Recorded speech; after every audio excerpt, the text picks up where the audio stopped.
Oi, meu nome é Dinamar. Oi, meu nome é Felipe. Olá, meu nome é Suelen. Esse é o Não Entendo Lacan, um podcast para você que, assim como nós, não entende Lacan e para você que nem sabe quem é esse sujeito. Sejam muito bem-vindos. George Floyd's story has been the story of black folks. Because ever since 401 years ago, the reason we could never be who we wanted and dreamed to be is you kept your knee on our neck. 8 minutes and 46 seconds. The killing of George Floyd, Monday at 9, across Nosso Sky. convidado mais que especial, Matheus Henrique. Matheus, fala um pouquinho sobre você. Olá, gente. Eu sou o Matheus Henrique, como apresentado. Eu sou formado pela PUC Minas, formei com ênfase em clínica e atualmente atuando também na clínica. Eu adoro psicanálise, apesar também de não entender muito Lacan. E estou sempre atento, aos estudos sobre a resistência e a luta das pessoas pretas.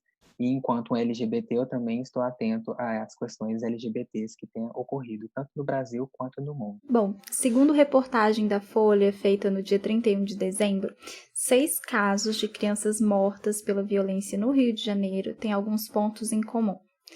Ambas são pretas, filhas de mães solteiras, mortas na presença de policiais militares e sem investigações concluídas. Segundo dados do site do IBGE, no período entre 2012 e 2017, as taxas de homicídio entre pessoas pretas e pardas aumentou de 37,2 para 43,4 mortes para cada 100 mil habitantes. Diferente da população branca, que manteve o índice entre 15,3 e 16. Isso significa que as pessoas pretas e pardas tinham 2,7 vezes mais chances de serem vítimas de homicídio em 2017.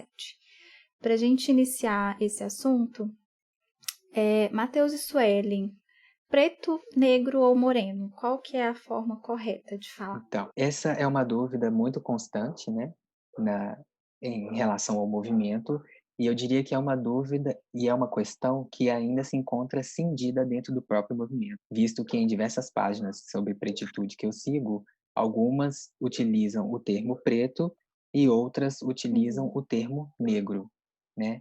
Etiologicamente falando, a palavra negro, ela tem um significado ruim. E por isso que ela não é benquista e bem vista por muitos pretos quando ela é utilizada, na utilização dela, para se referir a ele. E a palavra moreno, ela tem também a polêmica que abarca a questão do colorismo, né? Se a gente parar para pensar, moreno nada mais é que uma pessoa de pele clara, geralmente, com cabelo escuro, ou uma pessoa clara que se bronzeou e ficou morena.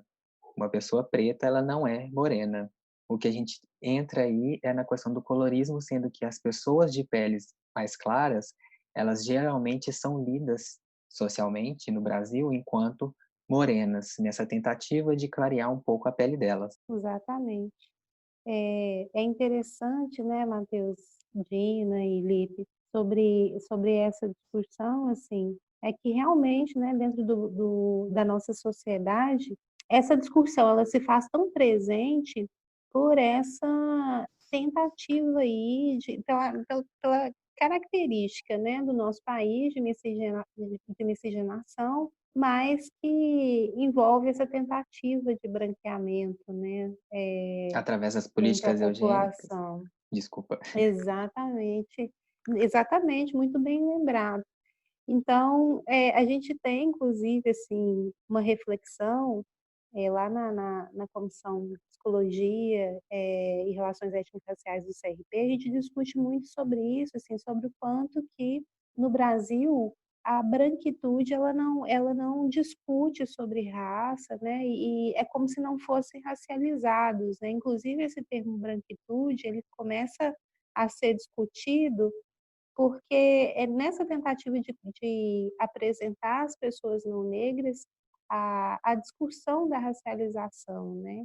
Quando a gente vê essa série de termos, né, assim, negro, preto, moreno, pardo, quer dizer que existe esse debate sobre como que pode ser classificada uma cor pelas várias nuances que ela tem, pelos vários contrastes que ela tem, dentro da paleta, chamada paleta de cores, né? E aí há um entendimento de que a raça ela perpassa, né, apenas por pessoas pretas, né, enfim, e pouco se discute sobre o quanto que o branco, ele também, a pessoa branca também deve ser racializada, né? É como se a gente discutisse sobre pessoas pretas, mas o branco ele é inquestionável, né? Ele parece que não é racializado, né? Então, a gente vem com o conceito da branquitude, a Iraí Carone e a Cida Bento discutem no livro Psicologia Social do Racismo, Estudo sobre Branqueamentos e Branquitude no Brasil, justamente para apresentar esse debate para a população não negra no Brasil, né? Entendendo a importância de que esse debate seja feito também, né? Se existe uma série de dúvidas a respeito sobre como nomear, sobre qual que seria a cor, se chama de preto, de pardo, de moreno, e aí tem coisas que vão complicando, na verdade, né? Que são inclusive de origens racistas, como o termo mulato, né? Que hoje menos, mas muito se foi utilizado em algumas décadas no Brasil, porque ainda a gente não está discutindo os tons de branco, né? Parece que a população preta no Brasil é quase como 50 tons de cinza, né? E, e a população branca é inquestionável, né? Como se fosse simplesmente branco e pronto, acabou. Isso é interessante, essa sua colocação, né, do lugar da branquitude, de não discutir o racismo, porque também nos remete a uma negação que o país tem com sua própria história, né?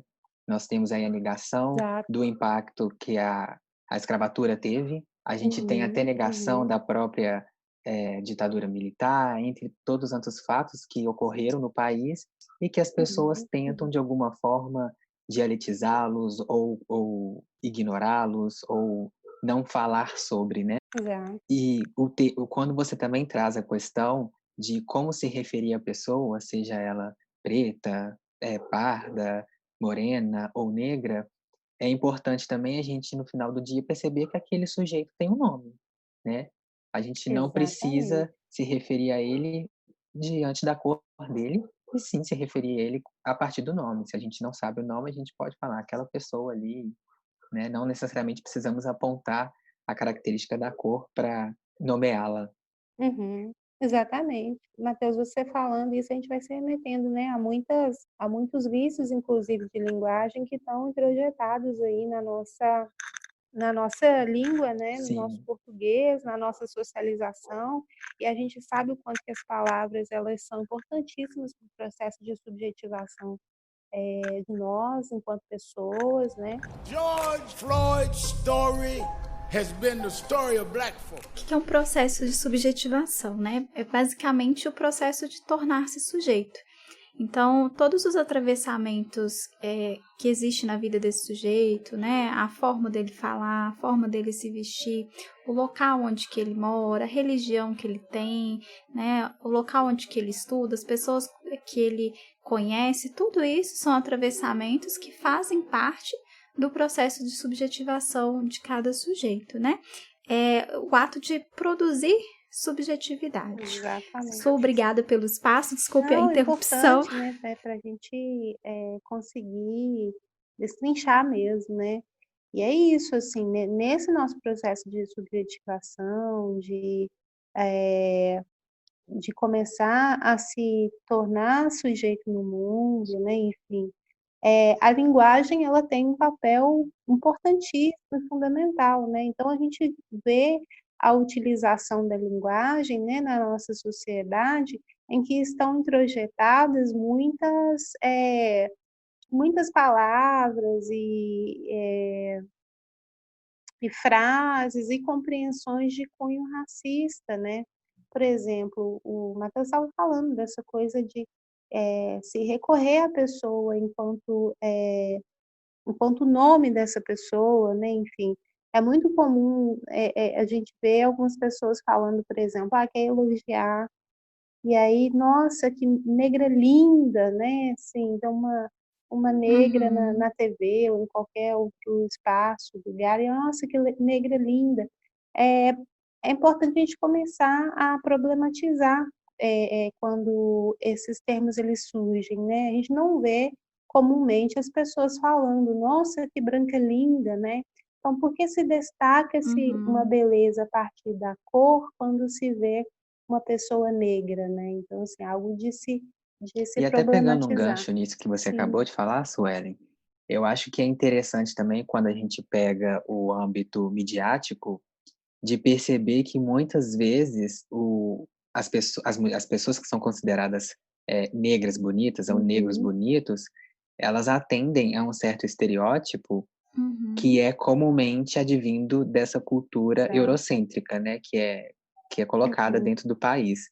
Então a gente tem atrizes e atores que eles são considerados como bonitos, e quando a gente pega para olhar os traços deles, geralmente são traços geralmente eurocêntricos, mais Uhum. próximos do Uhum. eurocentrismo, né. Então é interessante que, além da palavra que pode atravessar a pessoa, e ela traz um cunho Uhum. racista, a gente também tem que estar atento ao que estereótipo de beleza negra que nós estamos Uhum. cultuando, né. Porque o Matheus, negro, sim, o que que seria essa beleza é eurocêntrica? comumente associado aos brancos os narizes afilados, o lábio Uhum. mais fino, traços mais suaves, digamos assim, mais Uhum. sutis, né. Esses traços, essas características são muito associados à Uhum. branquitude. Uhum. Advindas aí dessa cultura eurocêntrica que a gente vive. E quando a gente pensa nos traços que são chamados de negroides, que são às vezes um nariz um pouco mais largo, uma boca mais Uhum. carnuda, né, aí também tem a questão do atravessamento do cabelo, que é crespo, Uhum. e Uhum. a gente entra também no termo, né, as pessoas usam muito o termo cabelo Uhum. duro, e o Uhum. cabelo não é duro, ele é crespo. Cabelo Exatamente. ruim, né? Exatamente. Então, muitas das vezes, o padrão de beleza preto que é cultuado também está atravessado por uma ótica racista, né, por uma lógica Exatamente. racista. Uhum. Tô É, perguntando assim pra vocês para ficar claro, né, para as pessoas conseguirem entender os termos. Eu sei que muitas pessoas que vão estar escutando a gente vai ter uma facilidade para entender, né, mas alguns termozinhos assim, talvez seja mais difícil de alguém entender, então a gente vai comentando ele aí no decorrer, né? Eu vou Exatamente. Sim, e aí interrompendo a fala de Mas vocês. boa parte também, porque eu tô mais em silêncio porque eu tô mais aprendendo do que tudo, né? Um monte de coisa. e é interessante, Lipe, porque assim, tem essa discussão que ela é muito importante, né, caminhada sobre o lugar de fala, né, quem vive diretamente os atravessamentos, né, que tem uma legitimidade para falar, mas é muito importante porque nesse debate estamos todas nós, né, enfim, todos nós aprendendo sobre ele, né, porque assim, foram mais de 300 anos de escravização nesse país, considerando um país que tem 520 anos, né, e de registro mesmo, né, desde a colonização. Então, é muito mais tempo de escravização, de incentivo ao racismo, do que o contrário, né? Então, assim, nós, população preta, negra, como se nessa construção que a gente vai entendendo sobre o que é melhor apropriado falar, né? Mas nós também estamos aprendendo muito aí sobre a discussão, construindo, desconstruindo, né, sim, Matheus? exatamente. E eu acho que uma coisa que você falou também que me chama a atenção, que quando você traz essa questão tem muito tempo, né, um país que em se a gente pega o tempo que o país tem, a gente tem uma parcela maior em Sim, que foi cultuada a sim. escravatura, e quando você coloca a questão do branco, né, se eximir um pouco Uhum. dessa luta, me faz recordar de uma conversa com um amigo que ele disse: "O movimento é preto, mas a luta é de todos Exato. nós". E é verdade, porque, eu percebi, né, eu até vi inclusive hoje uma reportagem falando que as pessoas têm utilizado muito dessa questão do lugar de fala para se eximir de também Uhum, lutar. E uhum, não é por aí, né? O branco também tem uma participação nessa uhum. luta. Ele pode sim lutar junto a nós. Ele só precisa reconhecer qual que é o lugar de fala dele dentro Exatamente. dessa luta, que não é um lugar de fala de Uhum, protagonismo, né? Sim, eu posso fazer um adendo, Claro. porque tem um canal que eu acompanho no YouTube e no Instagram também, do Tássio. O canal dele chama Herdeira da Beleza, no feminino mesmo, uhum, Herdeira da Beleza. Uhum. E ele traz questões raciais para essa lógica de mercado, de maquiagem. Ele é maquiador, ele é gay, é nordestino. E é muito interessante porque muitas coisas que ele conversa ali alcança, né? Não atende, alcança o público branco, de mulheres brancas, uhum, principalmente. E aí a gente começou a conhecer coisas, eu digo a gente, né, por ser uma mulher branca, começamos a perceber algumas questões que a gente não conhecia e a gente começou a conversar, né, com as marcas de produtos de uhum, cosméticos, né? E aí, se não tinha para Joyce, que é uma negra, uma uhum. preta retinta, não tinha para nós também. Então, teve um alcance muito legal para a sociedade assim, em si, né? Assim, para as marcas mesmo, começar a repensar. Antes, né, dizia que não precisava ter tanto produto para a pele preta porque as pretas não consumiam tanto, Uhum, mas isso não é verdade. Elas não estavam consumindo porque não tinha produto para elas, né? E a gente Uhum. sabe que não é só uma base, que não se exato. trata só disso. E quando tinha o produto, não tinha com a mesma qualidade que tinha para a pele branca. A qualidade mudava, a forma como era feita, tudo ali estava Uhum, diferente, né? Então, claro que essas pessoas não estavam consumindo, né? E aí, assim, a importância das pessoas brancas poderem se colocar, né? Mas como vocês falaram, sem ser como protagonistas, né? Mas para se implicar mesmo na causa, entender o que estava acontecendo ali, que eram coisas que a gente não tinha acesso, que a gente não conhecia, né? Não sabia que estava acontecendo daquela forma. Uhum. E isso teve um alcance, né, para essas mulheres. Então, os produtos até hoje, muitas vezes, os produtos de cosméticos, né, são feitos para pele branca, primeiro como um teste, e aí depois sempre uhum, tem depois a gente faz uhum, para pele preta. Fica igual mãe quando sai com a criança, né? Na volta a uhum. gente compra. E aí É, Vai ficando, não né? tem. George Floyd's story has been the story of black folks. A campanha Vidas Negras, Vidas Pretas Importam. Vamos falar sobre os casos de homicídios, destacando o caso do George Floyd, eu não sei se pronuncia exatamente dessa forma, lá nos Estados Unidos, que é um homem preto que foi morto por um policial branco, Derek Chauvin, eu também não sei se eu pronunciei certo, que foi filmado ajoelhando sobre o pescoço de Floyd por mais de 8 minutos, no dia 26 de maio. Esse episódio, segundo dados do site R7, a agência de notícias Associated Press, Associated Isso aí. Press, ai, o Chauvin ele teve quase 20 queixas formais e 2 cartas de reprimenda durante seus 19 anos de carreira. Só que a maioria foi É. arquivada. é um E episódio que, assim, eu acho que afeta todos nós, pretos e negros, né? Porque, para quem teve acesso ao vídeo e viu o vídeo, é muito claro que o George, ele se pronuncia falando que estava com dificuldades de respirar, e mesmo assim o policial ali ignora completamente a fala dele e permanece naquele lugar ali pressionando, né, o pescoço do George. Eu particularmente, né, eu assisti o vídeo, eu fiquei paralisado, porque as outras pessoas também estavam questionando o Uhum. policial, e ele se manteve, ele sustentou aquele lugar ali. Então, eu acho que é incrível quando a gente percebe que um policial que tem mais de 20 queixas formais e 2 cartas de Uhum. reprimenda, que continue atuando de forma livre, né? Que parece que não foi feito Uhum. nada. A branquitude dá a ele um passe para ele literalmente fazer o que quiser, atuar como bem quiser, sem, sem possibilidade de ser responsabilizado, né? Porque eu acho que é isso que todo mundo tem lutado É, hoje.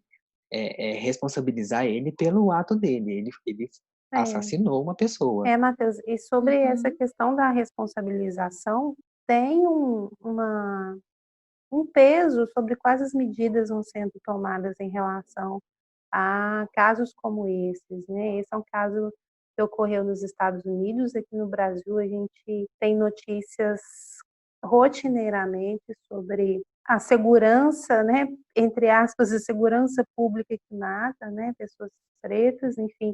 Mas nesse caso em específico, o policial, né, ele foi detido e acusado de homicídio culposo, né, quando não há Uhum. intenção de matar. E aí a gente vai e pensa, 9 minutos pressionando alguém no pescoço pelo joelho, né, assim, contra o asfalto, 9 minutos, né. E aí, quando você pensa, e se houvesse a intenção de matar, né, que cena que a gente teria? Uhum. É Exatamente. importante lembrar que ele não estava armado, o George, né? Ele não Uhum. estava Não, armado. não estava. Inclusive, haviam 4, acho que policiais presentes nessa abordagem. E, assim, a possibilidade do Floyd, desculpa, do George, reagir sem nenhum armamento a 4 policiais, né, era uma possibilidade Uhum. muito pequena. Então eu acho que, como, né, a Suelen colocou, um policial que ficou esse tempo todo pressionando o pescoço de uma pessoa, será realmente que não havia ali uma intenção, né? Acho que fica um Exato. questionamento, né, porque a pessoa se pronunciou, ela falou que não estava conseguindo respirar, que estava com dificuldades, e isso não foi o suficiente para ele tentar uma imobilização de uma outra Exato. forma, né. E vocês falaram sobre essa questão de como a branquitude, até naquele filme Get Out, que foi retratado, né, assim, a privilégio branco, né? Eu Sim, esqueci o sim. nome aqui agora. É quando você, enquanto branco, não teme algumas coisas, enquanto uma pessoa negra, enquanto uma pessoa preta Sim, teme. falando de um lado pessoal, né, eu particularmente sempre que eu tô, por exemplo, na rua, se eu avisto um policial ou uma viatura de polícia, a minha reação natural é colocar a mão no bolso para conferir se eu tô com meu documento. É a primeira coisa que eu faço. Fora a sensação de que sim, algo pode acontecer. É muito recorrente isso. Diversas outras situações que a gente passa que para uma pessoa branca, ela nem passa pela cabeça dela, né. Então quando a gente entra num supermercado e às vezes a gente já é olhado de forma diferente pelo segurança na entrada. Isso quando também não tem os diversos casos em que somos seguidos para ver se realmente vamos passar aquele produto, né, no caixa. Situações também que eu particularmente já passei, ambientes fechados, então, por exemplo, elevador. Eu já entrei no elevador e tinha uma pessoa, uma mulher branca dentro do elevador, e quando eu entrei, ela meio que, pressionou de forma mais forte a bolsa contra o corpo dela. E, eu não fiz nada, simplesmente vi aquilo, apertei o andar que eu tinha que descer e segui minha vida. Mas são pequenas agressões que a gente vai sofrendo no nosso dia a dia que nos machucam de alguma forma, né. A gente percebe isso e não é legal, a gente sabe que e eu ainda sei que eu falo de um lugar de privilégio, porque apesar de ser preto, eu sei que a cor da minha pele não é tão retinta quanto outras pessoas, e que eu também não venho de um lugar periférico. Eu não sou rico, mas eu não venho de uma periferia. Então eu tenho a consciência de que eu ainda assim gosto de um lugar privilegiado. Eu tenho acesso a lugares privilegiados. Às vezes eu fico imaginando como que é para essas pessoas que são estigmatizadas enquanto faveladas, ou que a roupa delas trazem já essa carga também estigmatizada, que é de uma classe menos favorecida. Acho que um episódio disso foi uma vez que eu estava indo no shopping, naquele shopping norte, shopping norte não, desculpa, gente, no shopping Estação, Vilarinho. E haviam 2 outros negros perto de mim, E eles estavam com essas roupas que são estigmatizadas, né? Então, aqueles chinelos, eu esqueci a marca agora, chinelos da Oakley, aquelas bermudas mais largas, enfim. E eu tava com uma calça jeans, tênis e uma blusa de frio, roupa básica. E aí, ao passar perto da portaria, os 2 seguranças vieram de encontro e como eu estava do lado deles um pouco mais para trás, eu achei que nós 3 seríamos abordados por esses 2 seguranças, né? E aí eles pararam justamente esses 2 meninos, esses 2 rapazes que estavam à minha frente, e eu até cheguei a parar por um segundo, mas nenhum olhar foi direcionado a mim, então eu segui andando. E ali era eu num lugar de privilégio, né? Mesmo sendo preto, ainda assim num lugar de Matheus, privilégio. mas é muito importante para a gente entender essas questões de privilégio que nós temos, né? Principalmente eu falando assim, enquanto um homem gay branco, o Matheus também é um homem gay, mas ele com certeza passa por situações, principalmente as que ele retratou agora, que eu, enquanto um homem gay também, porém branco, nunca passei, sabe? Nunca. Eu não chego a me preocupar quando eu vejo um carro de polícia em colocar minha mão no bolso e em ser confundido com alguma, sei lá, alguém que esteja, sei lá, tentando assaltar ou tentando qualquer coisa com uma Uhum, pessoa. E são situações assim, tipo, que vocês, única e exclusivamente por serem negros, passam. exatamente. Exatamente. Eu lembro de um episódio de uma amiga minha falando comigo, ela é preta, e ela tava falando sobre isso, né, de policiais abordarem, né? E a gente estudava numa mesma escola, e eu falei com ela, não, mas eu não me lembro disso. Eu não lembro de nenhuma situação em que policiais estavam abordando. E aí ela, conversando comigo, né, colocou, não, mas foi tal dia, assim. Aí eu falei, pô, realmente, eu tava lá. Só que eu não cheguei nem a ver, eu não percebi. Assim, porque ter ou não policiamento ali não estava fazendo diferença para mim, né? Eu Uhum. simplesmente segui minha vida normal. E para ela não, para ela fez uma diferença muito grande e para as pessoas pretas também como ela também fez uma diferença muito É grande. interessante isso que você relata, porque é como que escapa, né, as pessoas brancas. Para elas não fazem tanta diferença, mas para as vidas pretas fazem diferença, porque aquilo pode ocasionar, de alguma forma, alguma consequência na vida dela, né? E aí a gente sempre É. tá com esse receio de, nossa, será que vão me abordar? Como é que vai ser essa abordagem? Né, como é que eu vou reagir diante dessa abordagem também? Porque às vezes você pode ficar paralisado, ou diante do susto, do medo, reagir de alguma forma inesperada. E gente, teve manifestações lá nos Estados Sim, Unidos, né? O que vocês acharam sobre as eu achei manifestações? incrível, necessária, e eu gostei muito que teve participação de outras pessoas, não só as pretas. Então foi uma situação que mexeu com a população enquanto de forma geral. Claro que nos atinge, né, a nós pretos de uma forma diferente, mas todo mundo ali se colocou. Inclusive até estava rodando hoje nas redes sociais uma um post que questionava que fazia um questionamento à participação das pessoas brancas, né, no movimento. E nessa manifestação a gente viu que o branco pode sim participar. Em determinado momento da manifestação lá nos Estados Unidos, os brancos criaram um cordão humano que separava a polícia dos manifestantes pretos.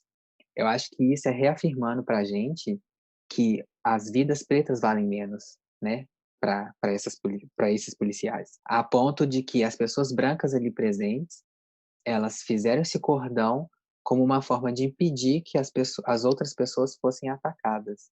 Então eu achei muito importante essa participação, porque viabiliza que o preto manifeste sem que ele seja morto, né, sem que ele seja atacado. Forte Muito. isso, né? Triste, né? Pra ter que chegar a esse ponto. É. Aqui no Brasil a gente também teve inúmeros casos de homicídio de pessoas pretas, né? Vocês viram algum tipo de manifestação por Essa é a aqui? diferença do nosso país, né.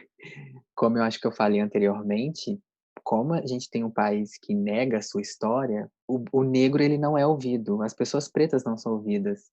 Então a gente teve casos de todas essas crianças que já foram mencionadas anteriormente.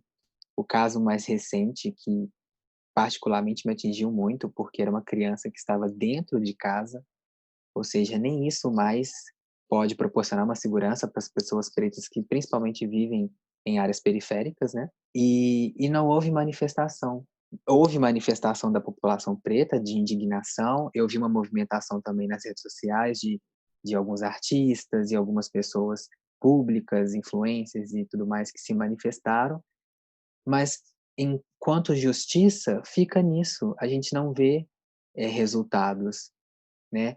Então eu acho que a gente às vezes a gente precisa aprender um pouco a se unificar melhor para poder manifestar e lutar pelos nossos direitos, porque não dá para a gente ficar perdendo as vidas dessas crianças, não. E são sempre jovens, né? A maioria são jovens pretos e periféricos. Então a gente precisa se manifestar, se movimentar para poder salvar essas vidas. E nós, não só os pretos, mas toda a população brasileira, né? Brancos e descendentes de seja o que for. Diante de tudo isso que vocês estão falando, então, racismo existe? Com certeza, com certeza. Eu acho que, assim, nunca teve dúvida para os corpos pretos que o racismo existe. Eu me lembro até de um episódio que eu era jovem, eu era criança ainda, pré-adolescente ali, eu tive uma verruga na cabeça e minha mãe me levou na dermatologista. E a dermatologista ficou com nojo de pegar na minha cabeça. Eu lembro desse episódio porque eu me recordo da minha mãe falando com ela, olha, ele é preto, mas ele é limpo, tá? E a gente nem encerrou a consulta e saímos, né, do consultório naquele momento.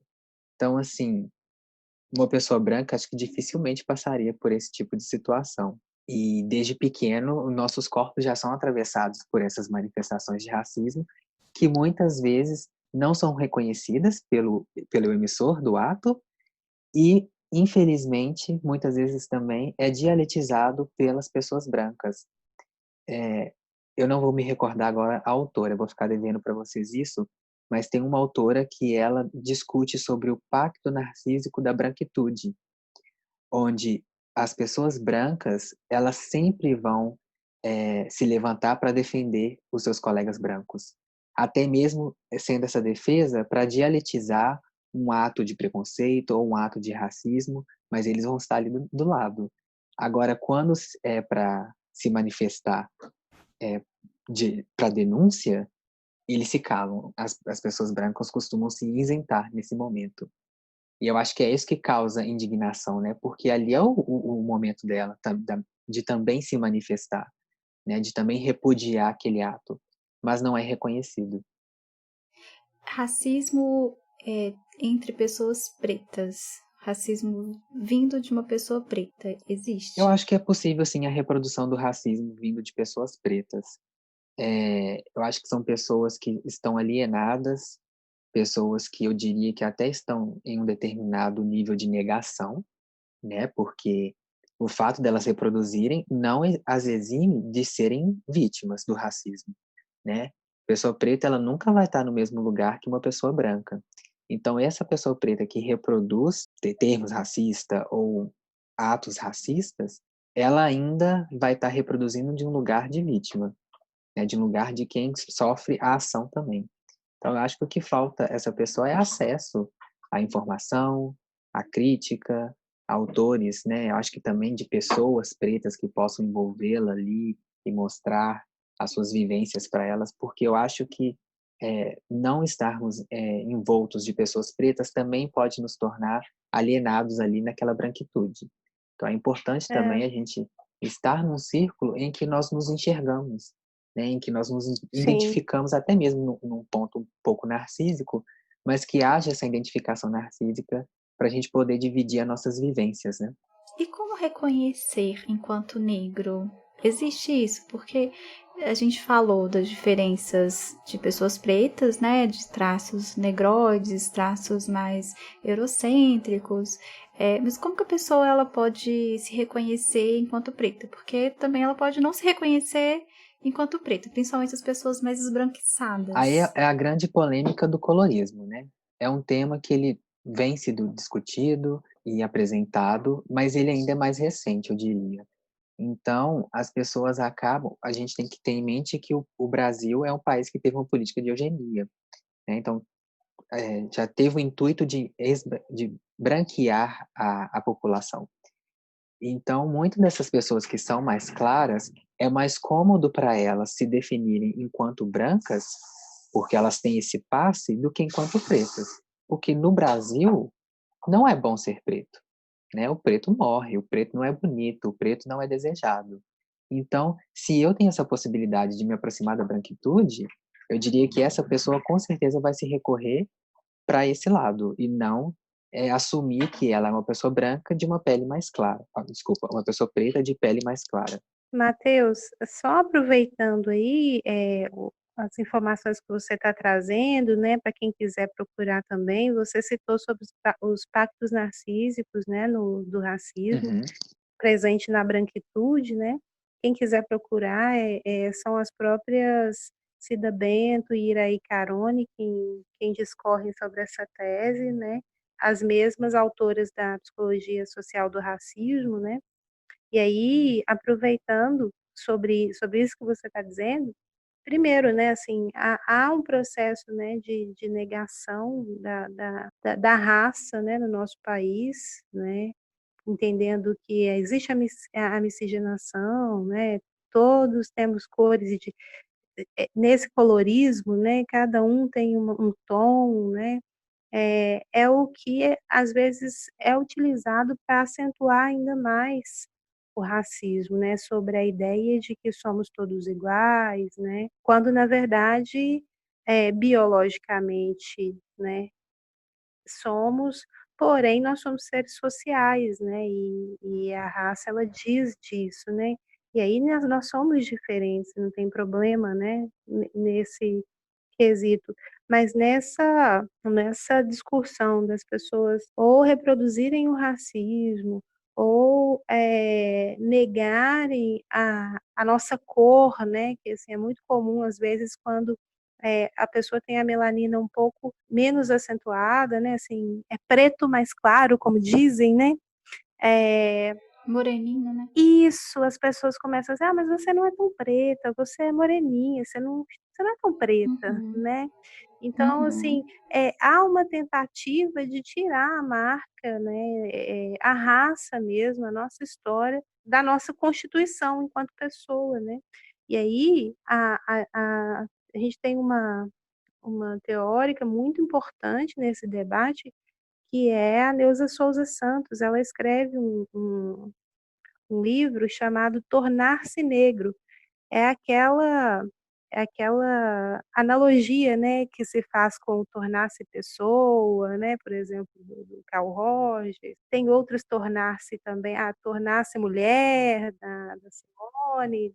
A Neuza Souza Santos, ela fala sobre tornar-se negro. É uma pesquisa que ela faz, né, com um número de pessoas negras, né, em que as pessoas vão relatando ao longo da história delas, em mais variadas faixas etárias, né, de idade, sobre quando caiu a ficha de que elas eram pessoas negras. Não quer dizer que isso não estava sendo apontado, né, mas é que quando a pessoa consegue perceber que a cor dela tem uma implicação sobre a forma como ela é tratada, o que o Matheus estava dizendo, ou seja, que ela sofre racismo, aí sim ela consegue perceber que ela não é, que ela não tem os mesmos privilégios, né, por causa da sua cor. Então, a gente, nessa socialização que a gente tem de tentar embranquecer a nossa sociedade, e sobre as referências que a gente tem de beleza e de poder, que não são negras, são brancas, a gente, quando nasce, olha sobre um espelho que não é nosso, né? Então, com o passar do tempo e sobre as vivências que vai se tendo, a gente vai tomando consciência de que algo é diferente em relação a mim, e isso está associado ao fator cor, raça. George Floyd's story has been the story of black folks. Tem 3 perguntas. Racismo inverso existe? as outras duas perguntas. O que é racismo estrutural e tem mais formas de racismo além do racismo estrutural? Quanto ao racismo reverso, não existe, né? O racismo ele vem de uma estrutura de poder, em que o homem branco que detinha esse poder e o preto foi subjugado a ele. Então, a partir do momento que é uma relação de poder e o preto nunca esteve numa equidade, numa igualdade de poder, né? E nem acima desse poder, ele sempre esteve abaixo, subjugado a. Então, não é possível a gente falar de um racismo reverso, porque a branquitude ela sempre foi vista enquanto o bom, o desejado, o bonito, o belo, aquele que está no poder, né? A gente ainda tem resquícios disso na nossa sociedade atual. A maioria das pessoas detentoras de capital alto são brancas, né? A porcentagem da população preta que detém uma riqueza grande é muito pequena mesmo. Então, não podemos falar de racismo reverso porque ele definitivamente não existe, uma vez que a gente reconhece que o preto não está num lugar de poder em detrimento ao branco. Estatisticamente, temos mais pessoas pretas no Sim, território brasileiro que pessoas brancas. Por que essas pessoas pretas não estão nesses lugares, né? Gente, eu tô adorando o papo, assim, eu tenho 1000 perguntas, né? Temos mais pessoas pretas no nosso país. E por que elas não estão com esse poder equivalente, né? São mais pessoas, quer dizer, a conta não bate, né? Eu acho interessante a sua pergunta porque ela reforça a resposta quanto ao racismo reverso da não existência dele, né?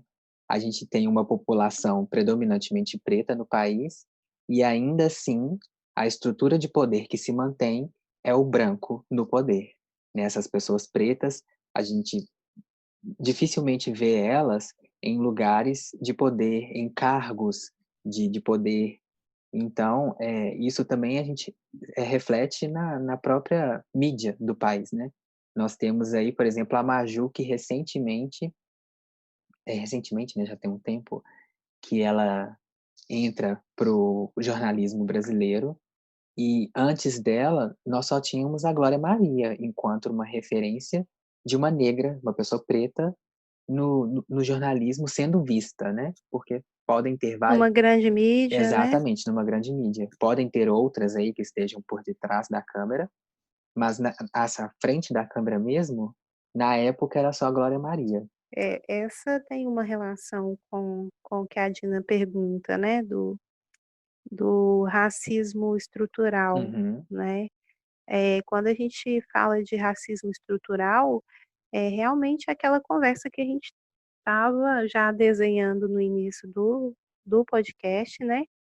Sobre o quanto que essa estrutura ela está sendo firmada desde a nossa Constituição enquanto sociedade brasileira, né?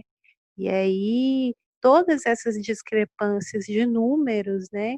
É, a quantidade de tempo de escravização frente à quantidade de tempo que, entre aspas, né, não existe mais escravização, a desproporcionalidade da população negra, né, assim, em relação à população branca e a distribuição de bens e direitos, né, hoje a gente cerca de 54% da população, né, do Brasil, 4% a mais aí, é porque realmente a nossa estrutura enquanto sociedade, ela é uma estrutura baseada em pilares, racistas, né. Exato.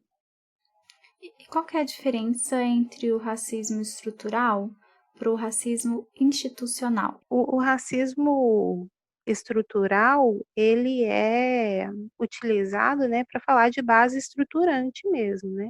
Assim como a gente fala assim como a gente tem bases estruturantes na nossa sociedade, né, baseados em, recortes, raciais, recortes de classe, recortes de gênero, né? Então, tudo isso aí firma os nossos pilares enquanto sociedade, inclusive quem detém o poder em relação ao outro, né? A outros, né? O racismo institucional é um meandre, né, utilizado, né, dentro do racismo, que é legitimado, inclusive, por lei mesmo, né, por exemplo, ou o racismo em alguma política para a sociedade, né, ou racismo em alguma política de segurança, como a gente estava brincando aqui, segurança pública, entre aspas, né, quando a gente vê o Estado matando em nome da lei, né, assim, esses casos que a gente estava contando aqui de policiais matando a população negra, né, então ele é institucionalizado e como se fosse autorizado pelo Estado a matar, né. O racismo institucional, tô trazendo esses exemplos, né, só para deixar um pouco mais explícito, ele é uma das possibilidades de manifestação do racismo, estrutural, né, assim como outros tipos aí que a gente pode pensar. George Floyd's story has been the story of black folks. Gostariam de deixar mais alguma consideração sobre, ou mais algumas considerações sobre esse tema? A gente tem muito ainda para abordar sobre isso e a gente vai estar trazendo aqui. O Matheus está convidadíssimo para conversar com a gente em mais momentos. A gente vai estar falando tanto sobre questões sociais e outras questões também. Então, a gente vai ter mais espaço para poder estar falando sobre isso, né? Su, Matheus, vocês têm alguma consideração, algumas considerações antes do Lipe finalizar aqui com alguns termos que ele encontrou, né? Que são termos racistas. Esse tema ele não gasta mesmo, né, Dina, assim, a gente poderia passar em vários episódios barra seminários falando falando desse tema, porque não gasta realmente, a gente tem construído muito, é importante muito a gente ler autoras e autores negros aí, da nossa área e de outras áreas, né, também. Acho que o que fica de alguma maneira, né, é a branquitude se apropriar dessa discussão, né. As pessoas se perguntam: "Ah, como que eu posso contribuir sem tomar um lugar de fala, porque eu não sofro na pele", né. Não só pode, mas como deve, isso é responsabilidade não só de pessoas pretas ou pretos a discutirem, né, às vezes parece que para falar sobre racismo, raça, isso está implicado somente a nós. Não é, essa é uma discussão que De que todos, pessoas né? brancas devem muito também fazer, exatamente, porque quem deve discutir privilégio não somos nós, Uhum. né, a população não negra precisa discutir sobre privilégios, precisa discutir entre os seus pares, né, assim, precisa se posicionar, como pessoas antirracistas, né, qual que é o seu lugar na luta? É um lugar de luta antirracista. Uhum. Então, não existe desculpa de que não há lugar nesse debate, né. Não só há um lugar, mas como ele é de direito na Acho que discussão. pegando até um gancho no que a Su falou, eu acho que é de extrema importância essa instrumentalização, né? Então, se munir de textos, de dados e de diferentes áreas também, porque é sempre importante entender que as áreas se complementam, né? E dialogam entre si. Então, é importante ler da sociologia, psicologia, e todos os âmbitos que discutem isso, porque a gente vê o reflexo do racismo em todos os âmbitos, né, não é um ou outro, é em tudo. Então essa instrumentalização ela é muito necessária, e eu concordo muito com a fala da Suelen que é lugar da branquitude também discutir o racismo, né, uma vez que o racismo ele é uma construção da branquitude, é de dever deles estarem atentos também a isso, nessa discussão e nessa desconstrução disso. Se uma vez foi construída, eu acho que hoje temos que conversar para desconstruir isso. E é isso, falar dos seus privilégios, questionar os seus amigos, porque é lugar de vocês também. Então, se não tem uma pessoa preta ali no momento para poder se pronunciar, Se você percebeu que a fala, a brincadeira ou o ato é problemático, vocês podem sim denunciar aquele, aquele gesto, né? Então, é muito importante essa instrumentalização para também não ficar no âmbito do achismo, que eu acho que isso é uma Sim. coisa que a gente percebe muito hoje em dia, né? Principalmente com as mídias sociais, as pessoas ficam por trás ali de uma tela e sempre embasadas no eu acho, e esquecem de se instrumentalizar, de trazer dados, de trazer fatos, de trazer estudos, para poder trazer um, um contexto mais sólido, né, para a discussão. Sim, a gente tem muito a conversar sobre questões da diferença também do racismo entre mulheres negras, mulheres pretas, né, e Uhum, homens negros, homens pretos. A gente tem a conversar sobre cotas raciais também, né? sim. Então a gente tem muito assunto para destrinchar sobre isso, não se esgota mesmo, né? Hoje a Ainda tem gente quis. Sim?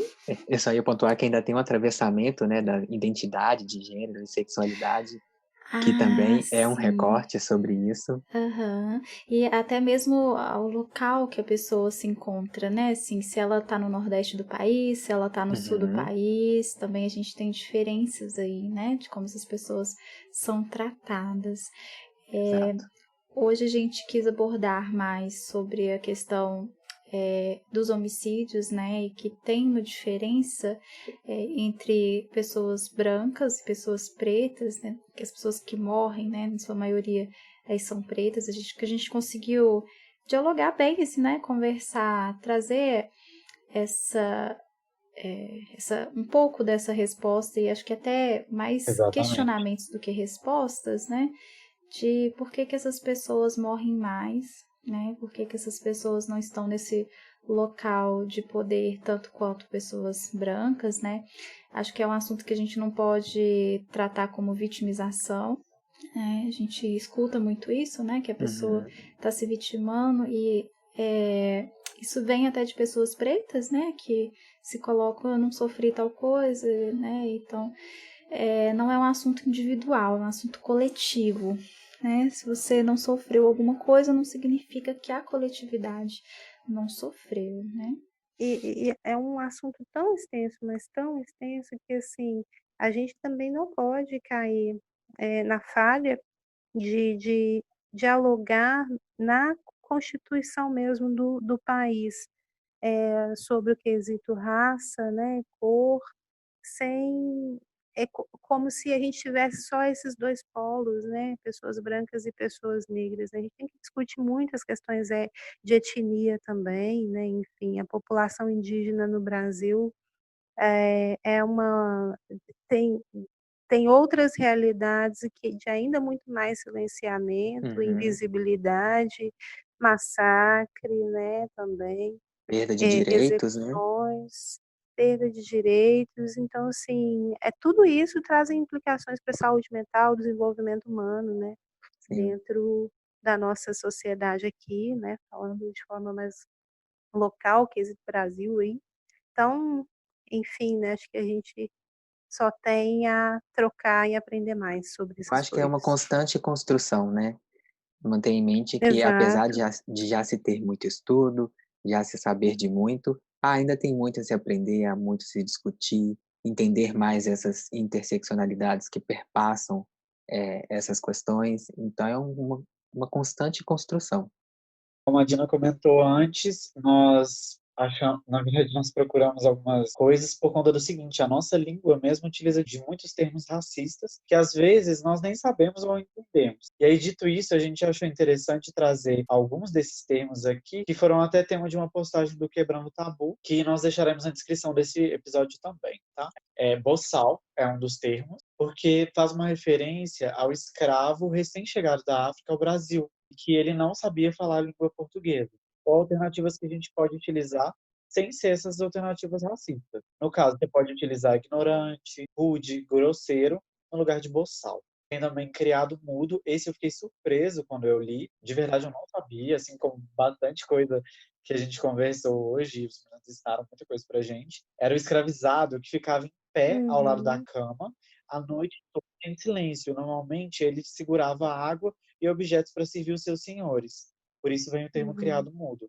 A gente pode, como sinônimo, alternativa, mesa ou móvel de cabeceira. Outro é feito nas coxas, que foi outro que eu sabia o termo, mas eu não sabia a origem dele.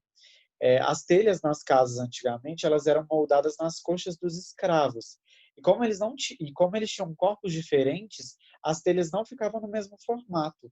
E aí por isso eles passaram a dizer que elas estavam mal feitas, que elas estariam mal feitas. Ao invés de você utilizar o termo feito pelas coxas, o ideal é que você utilize só mal feito mesmo. Uhum. O termo é denegrir, que eu já sabia há mais tempo também. A palavra significa tornar negro, que remete à ideia que tudo que é negro é negativo ou ruim. Ao invés de você utilizar o termo denegrir, você pode utilizar difamar ou caluniar. Outro termo é mulata, que a palavra faz referência à mula, termo geralmente associado a negros mestiços, filhos de pais brancos e negros.